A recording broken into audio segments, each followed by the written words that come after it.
Welcome to the Braver Angels podcast, a new way of talking politics. I'm your host, Ciaran O'Connor.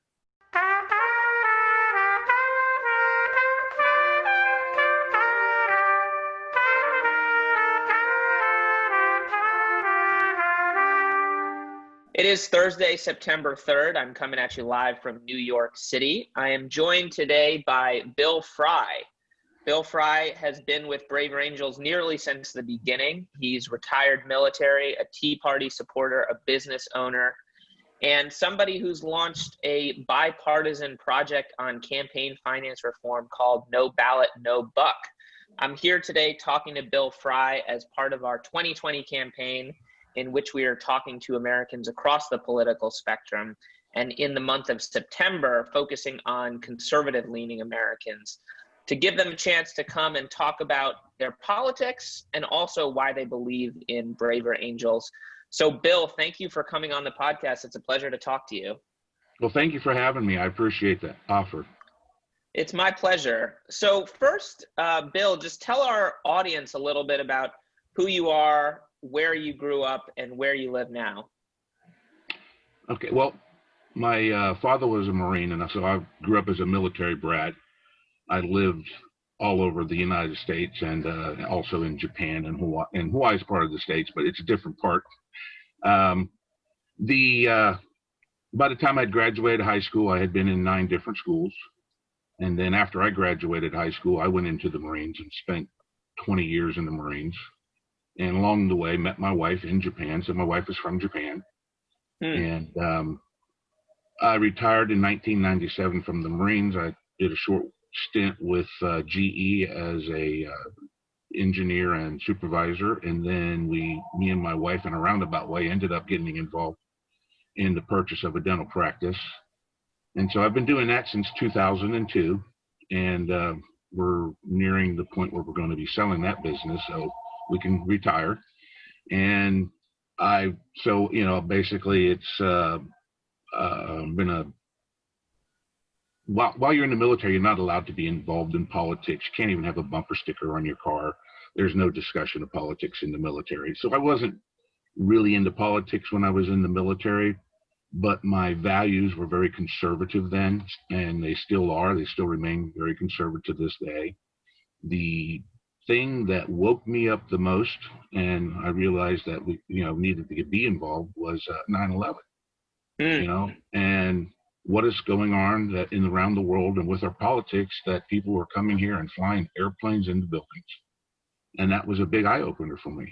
And so I started to pay a lot more attention, started reading the news, I never watched politics or read the political page in newspapers or did any of those things prior to that time. And so that's where I kind of got involved in that. I was mainly, I spent 12 years going to night school while I was in the Marines. My final degree is a MA in international business and an MBA. So I spent a lot of time, reading like the Wall Street Journal, but I didn't read the opinion pages. I was more interested in the financials and things like that. Got a lot of investments in the market over the years. Shortly after I started paying attention to the politics, then we had the election of Barack Obama. Was not one of my favorite presidents, and of course, shortly just prior to the election, I had gotten involved with something called GOOH, and it was GOOH. I was the state leader of Ohio, and it was an organization. Basically, that's GO stood for Get Out of Our House, and it was a process where we're going to elect our own congressman, not letting the two parties have the influence on who they put on the ballot for us to choose from, because I always referred to that as choosing between hemlock or strychnine. Which one do you want to drink? And I'm not interested in that. To be honest, I'm very conservative, but I hate the Republican Party. The Democrat Party is just a little further out there for me. So I have to lean there because, frankly, a third party, I tried that before. When Clinton got elected, I voted for Ross Perot, trying to see a third party option here, and it didn't work out anyway. But so I've kind of given up on that until we get some more strength in some of these third parties or some opportunities here in Ohio. our own governor Kasich that we had before shut down third parties when he was running for his re-election as governor. These are the kind of corruptions I see from both parties. So I hate them. I mean, literally hate them. And I say they will both spend us blind. They just have different shopping lists. And I believe that. Look, Obama spent a fortune, and now we're still spending a fortune. Nothing's changed. So, but the difference being, and the reason why I guess today I support Trump a lot is because both parties hate him. So therefore, I love him. Yeah, I feel like I hear that a lot from people when they're talking about their support for Trump. Sometimes the first thing you hear is, well, he really pisses off the people I don't like. Yeah. Yes, indeed. And so when you say conservative values and some of the values that were instilled in you when you were in the military, can you talk a little bit more about what that means? Because I feel like sometimes people say conservative values or liberal values, and sort of it gets lost like what you're actually talking about. How would you define those? Sure. I think between my liberal friends and Braver Angels and myself, there's a couple of issues that come up that, I guess I would never change my stance on. The Second Amendment. I'm a big hunter. I like to hunt. I like my guns. I believe that we need them to protect ourselves in our homes, in our cars, carjacking. I mean, there's a whole host of reasons why you need to be able to protect yourself and not have that infringed upon. I'm not saying we need to all go out and buy machine guns. No way. I'm just saying we need to be able to have access to firearms and ammunition so that we can protect our homes, our families, our friends. And now it's like cities. I mean, look at the problems in these cities where businesses are being burnt to the ground. Entire businesses ruined. People's lives are ruined. There's a lot of danger out there. And when cops are going to be pulling back, you're stuck defending yourself. So that's my Second Amendment stand. You've got to defend yourself, your family, your neighbors. The other thing is abortion. I hate. I know when I say I consider it murder, it upsets people on the left, but I truly do. That's what I see. Mm-hmm. We talk about protecting the children, save the children, all this other stuff about children, except for those children, and that just bothers me, a lot. So that's the two big issues. I don't have a problem with social programs that help the helpless, but we've got more socialism than we need, and it's not just always helping the helpless, it helps the shysters. Mm-hmm. And in my business where we are right now, we do a lot of Medicaid, and we have them come in here trying to use each other's cards in different ways that they're trying to, beat the system. And a lot of that I know goes on out there. So, self-reliance is important to me. That's why at an early time in my life, when my first son was born in 1985, I started investing, $25 a month into the market so that I could take care of myself as a retirement someday. And because of that, it enabled us to buy this practice, in fact, because we had money that we had available to us. So that, and I think everybody should do that. Doesn't mean, you don't have to go out and buy every toy in the world if you haven't even started taking care of yourself first. Pay yourself first. I preach that to, all of my friends. Pay yourself first. Don't go buy another boat. Don't go buy another camper. Don't go buy another four-wheeler until you've got a program set up where you're setting yourself up for life, for future, so that you aren't relying upon everybody else to take care of you at some point in time. So self-reliance, right. Second Amendment, abortion, those are big hits for me. Gotcha. And so what drew you to Braver Angels at the beginning, and why have you stayed involved? Well, when I was involved with the Tea Party, well, I still am. But in my involvement with the Tea Party, the left does not listen to anything we have to say. All they do is scream racist, and I can't even, I don't even want to talk about some of the words they use, but the R word's one of the big ones. And, and if I could sit down and talk to somebody for 5 minutes about racism, everybody thinks it comes from the whites and goes only to the blacks. My family, because we've lived all over the world, I've suffered racism personally in 4 different ways, by living where I've lived. And my wife being Japanese and my kids being half Japanese, have suffered through it in schools and places like that. But it's not a huge problem in our country like everybody wants to make it out to be. It's that 3% of the jerks out there that are, that way. And, 97% of the people aren't that way. And, so I guess, I might have gotten off the question you just asked me about a little bit. No, I was just asking you about Braver Angels in particular. And so anyway, you decided I wanted to get with somebody that would listen and we could actually have a discussion. Because like I was just saying, racism, it's all I heard in the Tea Party against us all the time. And, that's not me. And I didn't know anybody in my group that was that way. And so I wanted people to listen to us. And I heard about Better Angels. Actually, I got voluntold I was going to the second event here in Ohio by a friend of mine who's in a different Patriot group. And so she just sent me an email and said, you need to be here on this date. And off I went because I've trusted her. She told me what it was. And at first I thought, oh, this is going to be another screaming session back and forth with each other. And, I've had enough of that.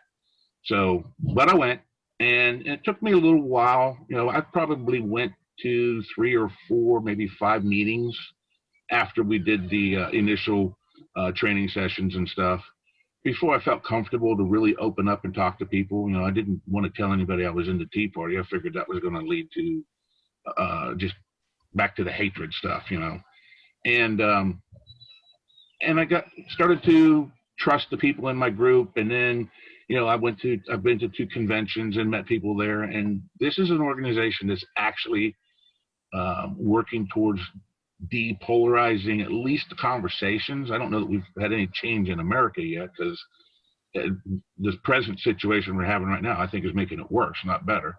But at least this organization is a place where we could sit down. It's like Alcoholics Anonymous for drunks, but it's for political people. And so have you sort of built any relationships through Braver Angels with people who have very different politics than your own? Very much. One of my co-partner, in fact, we're going to be doing another Zoom meeting here in September up with, I think it's the college in Minneapolis, University of Minneapolis or Minnesota or something. I can't look it up right now. I'm on the computer, but initially they're going to fly us up there, but Rob is, he's got some medical issues. He can't get around COVID. I have a business that if I come down with it, they're going to shut my business down again, till they screen everybody. And, it's just not good for either one of us to catch the COVID right now. Right. And so flying on airplanes, traipsing around a college where people probably don't really have a lot of concern about catching it or spreading it, and because of their youth. They're young, they're crazy. I mean, I used to be young and crazy, so I know how that works. So it just didn't seem like smart for us to actually go up there. So we're going to do it by Zoom. So it'll be my second Zoom event. And the way that we met was at Better Angels, and we kind of got paired up together as a team, and we worked together on different things. When our Better Angels group was trying to come up with plans or something that we could do to work together. And so they told us all to bring ideas into the next meeting as to something that, and then we'd vote on it and see what people thought about the different ideas. But we needed to have a 75% agreement from both sides, reds and blues. And as a just position of being where I was on the table, I did my presentation before Rob did. Rob Weidenfeld, and I think you've met him also. Yes. Yeah, I love Rob. Yeah, that's my partner. And anyway, so I did what I called No Ballot No Buck. And I introduced it to the team and explained what it was all about and everything to our group. And then there was a person between me, and then it was Rob's turn. Well, when Rob got up and started to talk about it, first thing he said was, he pointed his finger down there at me. He said, he stole all of my ideas. And he brought up it's a there is a group out there that I guess, but it's more from the liberal side, the blue side organization that is trying to do just that. But I'd never heard of it, so I didn't know anything about it. So he handed out a bunch of pamphlets on no ballot, well, not on no ballot, no buck, but on the 20-something amendments, I think is what they call it. And when he passed it around and I got to looking at it, I told him, I said, this is a major problem. You're not going to get any conservatives to sign on to this.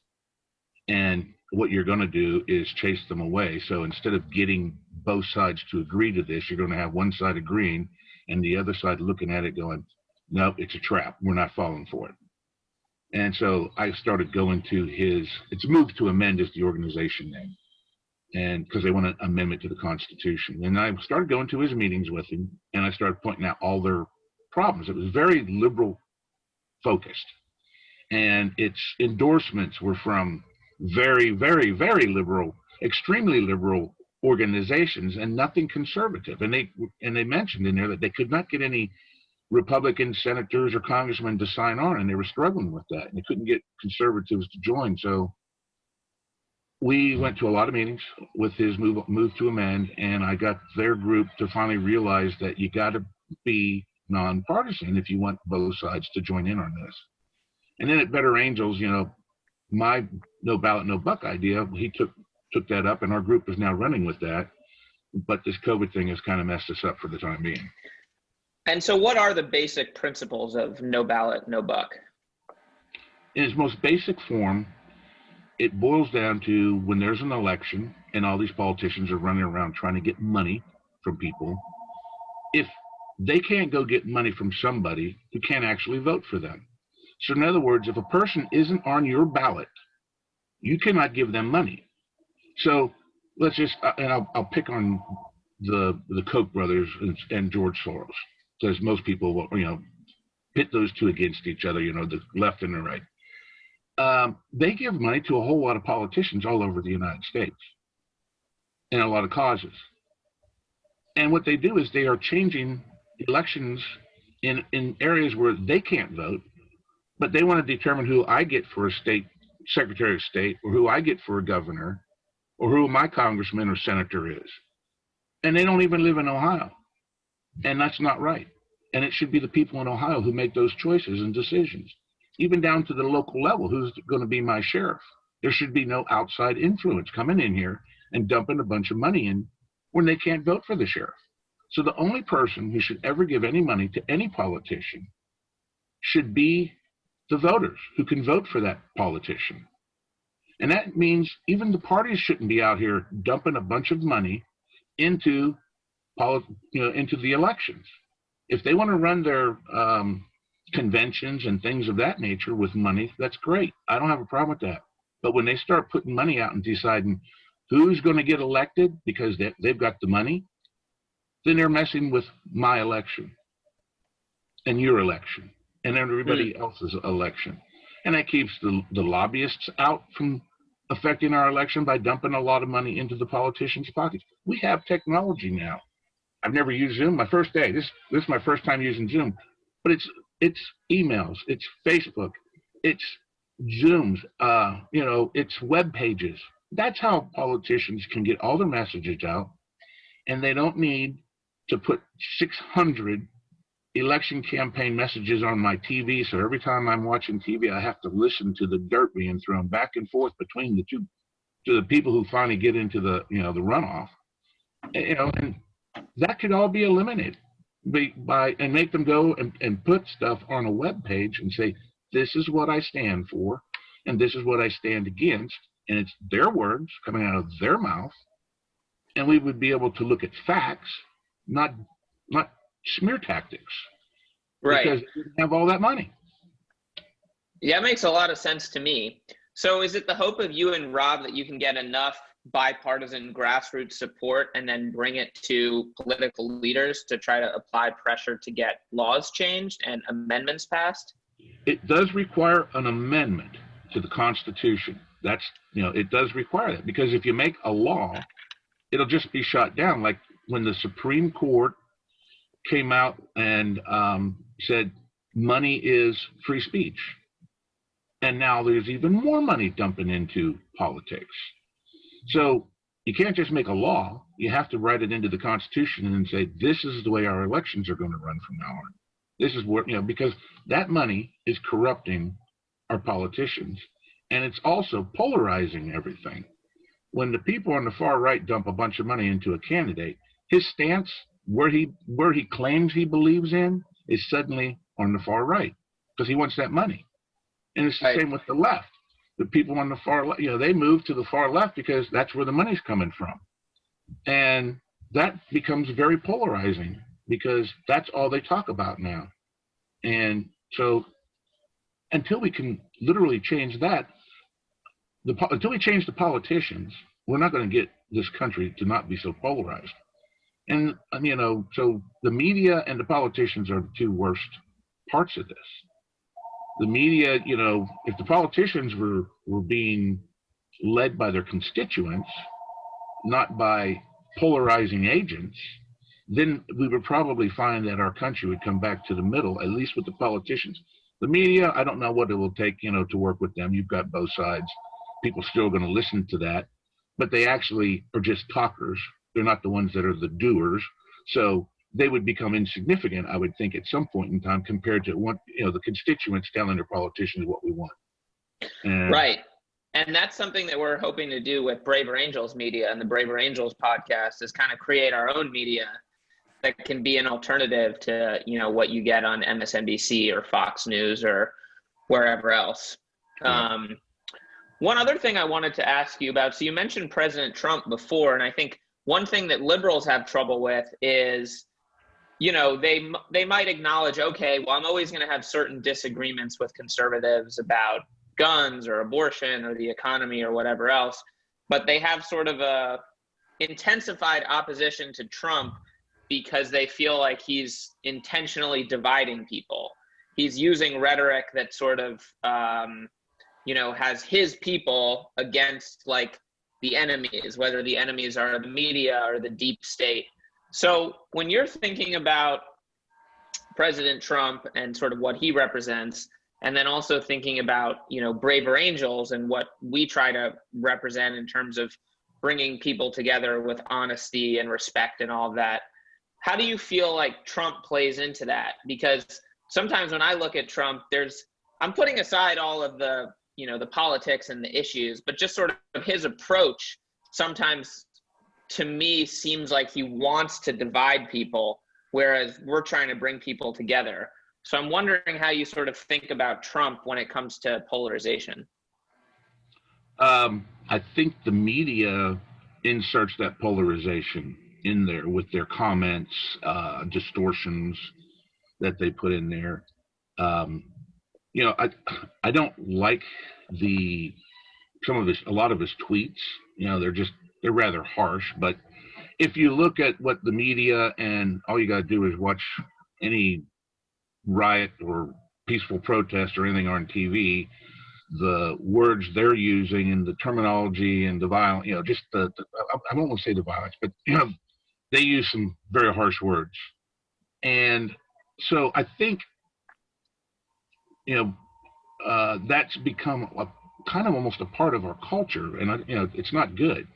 I'm not saying it's a good thing; it's a bad thing, but it seems very common in our culture now. And politicians either sit there and tell you the truth harshly, or strike back harshly, and it seems to be a lot of them are doing it. And as far as dividing our country, that was pretty much how I felt during the Obama administration. From being on the right, I felt like, he really, I guess to me, Obama was to me on the right what Trump is to those on the left.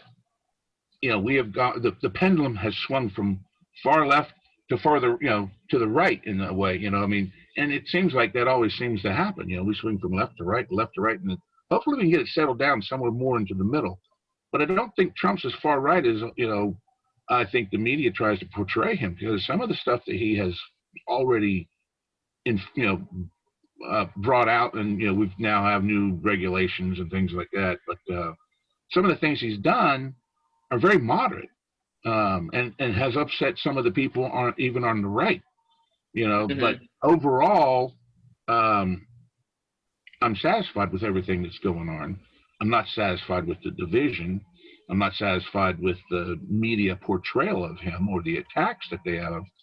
And we've had 2 years of a Russian collusion that now has completely fallen apart. That was, nobody did that to any other president since Whitewater, under Nixon. It's been that far back since we've had any kind of scandalous behavior like this, but this goes way beyond that. And it's, for me, that's very frustrating. And I think that's added a lot of polarization. Is a duly elected president, and now we have a scandal where they're trying to remove him from office by hook and crook, and in my belief. And so I think that's added a lot to this division. And there's some faces there in Congress that are very much hated by the right, over this issue, which means more polarization. Right. And we definitely need to have a place where we can come and talk about this in a logical, non-screaming, non-accusatory, non-name-calling place. And this is it. This is what Braver Angels is all about right now. And it tempers everybody else, because we all still have our, I get emotionally disturbed when I see some of the stuff that goes on TV. And it winds you up, and you're like, oh my gosh, I want to go do something. Yeah, I'm sure. And you're like, I want to go do something. But no, you need, the people that are out there that, put this stuff out are probably good psychologists, and they know how to push our buttons very easily, that they know we are emotional people. They know that we're already divided to some extent, and it doesn't, if they push the right button, we blow up, and we need that to get out of that environment, because it just keeps you in a hateful, angry, upset, mindset, and it's not good. Interesting. So it's interesting what you said about how, to you, in some ways, Obama was maybe what Trump is to certain liberals. So when Obama was president, what was it about Barack Obama and the Obama administration that you felt like was, dividing you or dividing people? All of his executive orders, he had a whole bunch of them. I mean, every time he turned around, he even made a statement that, with the DACA, that's not constitutional. He can't do anything about that. And then he turned around later on and made an executive order that was an unconstitutional executive order after he already told everybody it was unconstitutional and he could not do that. So, and that's just one issue, but I mean, there was a lot of those types of things that came up were just so frustrating. It's against the law, but you're going to do it anyway. And you're the president of the United States, supposed to be setting an example for the rest of us. That was like a slap in the face that was, shocking, literally shocking. And there was just a lot of the things, I can't remember them now. I mean, we're into a new election cycle right now, and my head's filled with that, and I'm 62 years old. I can't remember where I put my keys 10 minutes ago, let alone all the things that upset me back then. I didn't keep a notepad, a tally of it, like women are able to do that in their mind. They remember everything. Your wife will always remember everything bad you ever did. I can't. Gotcha. And so when you think about this election coming up between Trump and Biden, do you think that Biden is going to be driven more by the far left or will be more moderate? Because when I look at Joe Biden, I don't really see somebody who's too far left. He sort of comes from a long history of working across the aisle, and in the Democratic primary, he was running sort of as a moderate compared to Bernie Sanders. But then I see some people on the right say that they think Biden is just going to be like, a Trojan horse for the far left. How do you think about Joe Biden when you're thinking about November? I'm probably going to upset some people with my comment here, but I would like to have them verify that he's not senile. I think he is, I wouldn't call him a Trojan horse for the left, I would call him the Trojan horse for Kamala Harris. Because I think as soon as he's in office, they're going to say he's got a problem, he's incompetent, and get rid of him and move her up to president. I know that sounds so conspiratory, but why is he not out there? I mean, usually during an election cycle, Hillary wore out the tarmacs with her airplanes flying around talking, when she was running for election.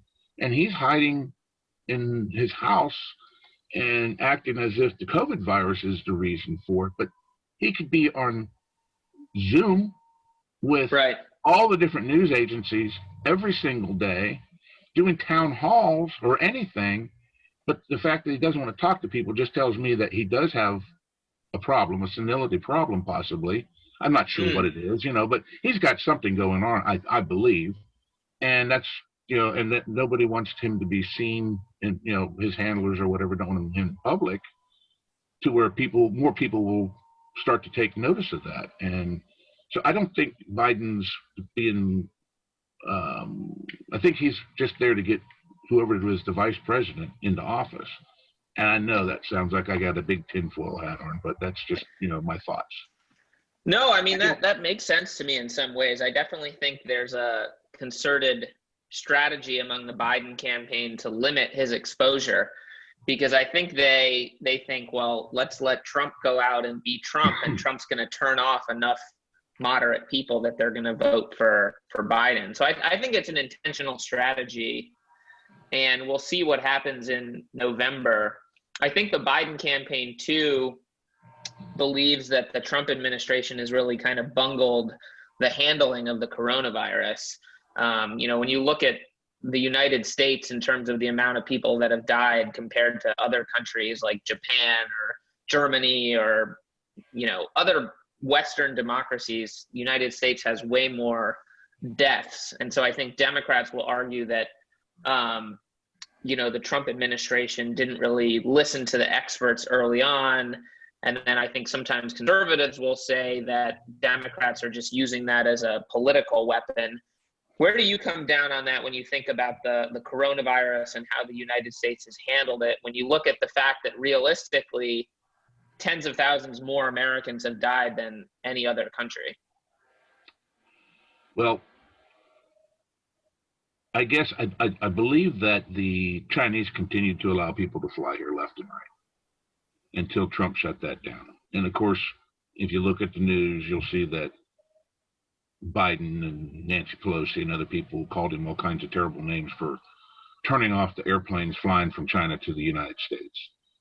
In fact, they were, in Chinatown going to party, the celebration in Chinatown, and telling people to come on down. So they were, anything that they would say today that, we need to protect people. But when this thing first started up, they were doing the exact opposite. Now, as far as our death rate, you can't compare it to Germany. You have to compare it to all of Europe to be able to have the same size country. So you got to add in Italy and Spain and all the other places in there to get to 330 million people. I think Germany might only be 36 million people, 1/10. Another problem, and this I think is one of the problems, is American people are very independent. You tell them they got to wear a mask and they got to stay home. We got a lot of, people that they're not going to do that. So we have our own problem of our own country's behavior. You look in Japan or China or any of these other places in Asia, everybody's wearing masks. They wear masks before there's a coronavirus. They wear masks last year. Every time there's a flu season, they always wear masks. If they have a cold, a scratchy throat, put on a mask when they go out in town. I mean, that's part of their culture, and that really made a big put a big dent in the spread of it, as it was getting into their country. It couldn't spread as easily. And of course, once they said, oh my gosh, we got this terrible virus going around, boom, everybody had masks on.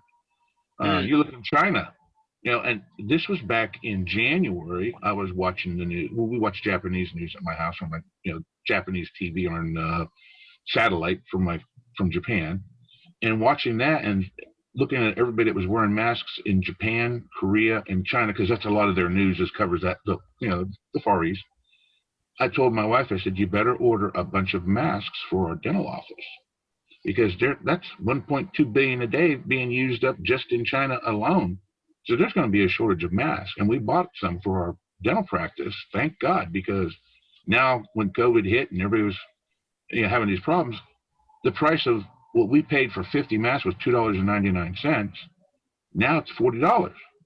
Right. From $2.99. That's killer price increase, Yeah. Well, it also seems to me that the issue of even the mask itself has become politicized. Yes, it has.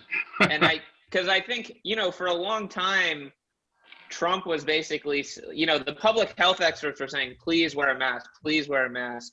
And then until recently, Trump was sort of, maybe he wasn't saying explicitly don't wear a mask, but I think the message coming from Trump a lot of times was like, you don't need to wear a mask. Like, only the liberal media is telling you need to wear a mask. So from my perspective, it seemed like Trump might have been putting politics above the public health there. What do you think about the whole mask issue and the way that Trump has approached it from the beginning? I believe that nobody should be directed under threat of taking away your liberty or your money if you refuse to wear a mask. I don't want people who refuse to wear a mask to be attacked. I don't want people who choose to wear the mask to be attacked. You want to worry about your health, you wear a mask. My mask protects me from you, okay? And I'm not talking about these small, flimsy. So a lot of these masks are a joke. I mean, because like a medical grade mask, these right here is what we use in the office. They consist of 3 layers. So that the blue side, the outside layer, repels moisture. So the droplets coming from you can't get through my mask. Well, when people talk about the virus bug as being so small, well, it doesn't float around by itself generally. It's got moisture with it. So it's encased in this bubble of fluid as it comes out. It can't get into here, this side, because this side repels moisture. This side, the white side, absorbs it. So when I breathe out, the moisture gets stuck in here. Now, yeah, there's some that comes out. You got to wear them properly. They got a thing in here that you bend to fit your nose, so it fits around your nose better. But a lot of people are wearing junky masks that don't really do a whole lot because, they aren't designed with moisture barrier and moisture absorbing sides. They're just a piece of cloth.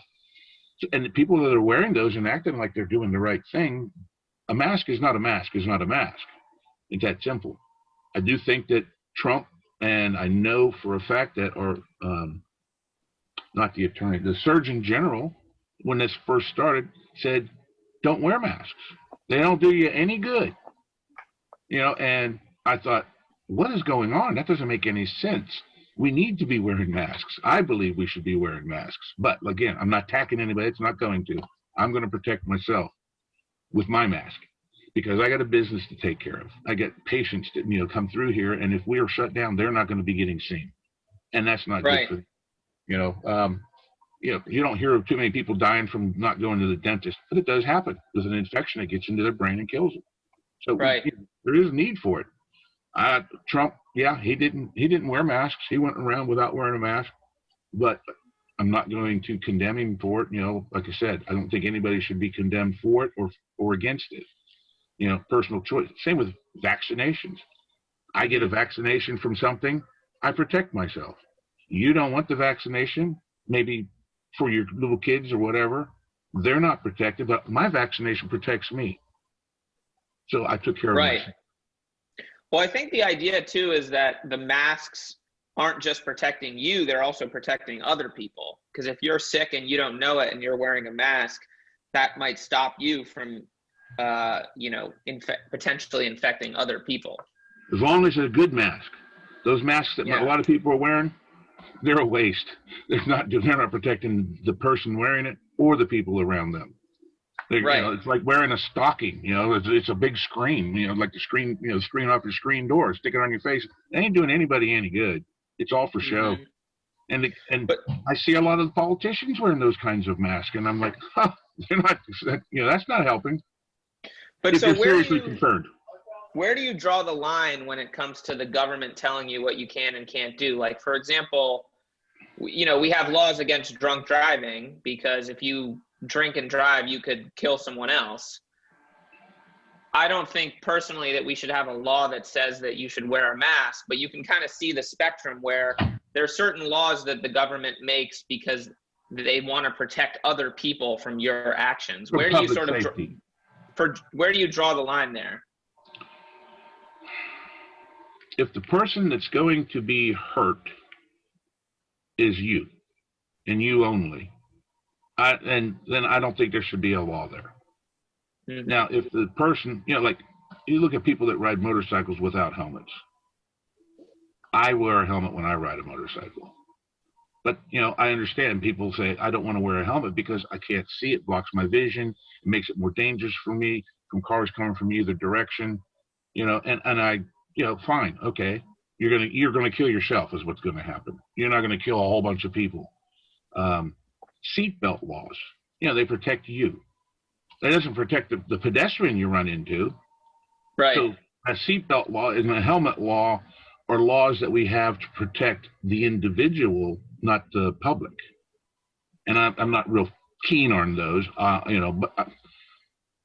but I do care about myself, so I do wear my seatbelt and I do wear a helmet. Right. I also wear my mask for the most part, even if I just run into the 7-Eleven to pick up something real quick, just a drink or something, I put my mask on and, go in and get it, come back out.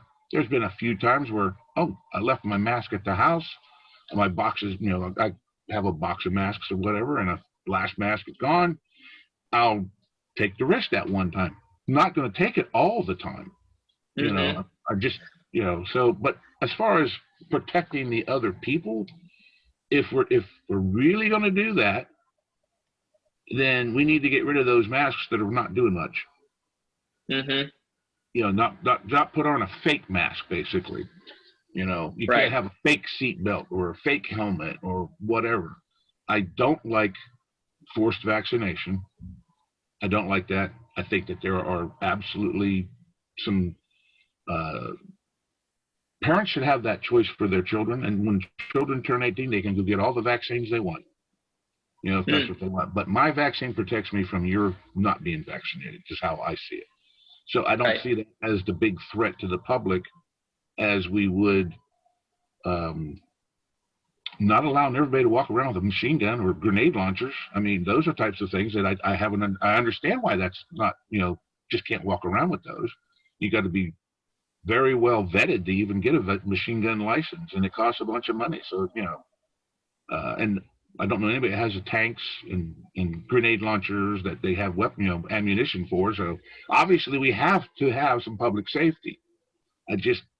The mask, if it's going to be mandated, then the quality of the mask, the type of mask is what they should be mandating to make sure we're all going to be safe if the mask is actually going to save us. Interesting. That makes sense to me. Well, I don't want to keep you too long. I guess my last question would be, what's your hope for Braver Angels? Obviously, we're coming up on a really polarizing election. If Trump wins, polarization's not going anywhere. If Biden wins, polarization's not going anywhere. What do you think what is the role that Braver Angels can play in America as we continue to grow? Recognition first, that there is such a thing. I talk to people about it and they don't know anything about it. But that takes finances and, a larger organization and more, but I think if we were, somehow able to get advertisements on TVs or radio stations or something in the newspapers, we could move in bigger leaps and bounds. Mm-hmm. And I think our problem is still going to be the politicians who are right. polarized. And that's got to be where we direct a lot of our efforts, is to get them to stop this polarization, because they're on the TV, they're in the news, they're the ones that keep demonstrating it, and our buttons keep getting pushed. And so we get upset, and they're not working together. And Better Angels is probably the only, until we get big enough to where we can have some influence on them, I don't think they're going to change. So it's going to take us to change them. I don't think they're going to change on their own because of where the money comes in for each of those groups. Maybe at some point in time, Better Angels have to start a third party of its own. We get big enough. There you go. Cool. Well, Bill, thanks so much. I really enjoyed this conversation, and so glad that you're involved. I think the work that you and Rob are doing out in Ohio is really important. And yeah, just keep spreading the good word, because we're changing hearts before we're changing minds. That's a fact. You got to change the heart first. Cool. All right. Thank you so much. All right. Thank you very much, Ciaran. I enjoyed speaking with you today. Me too.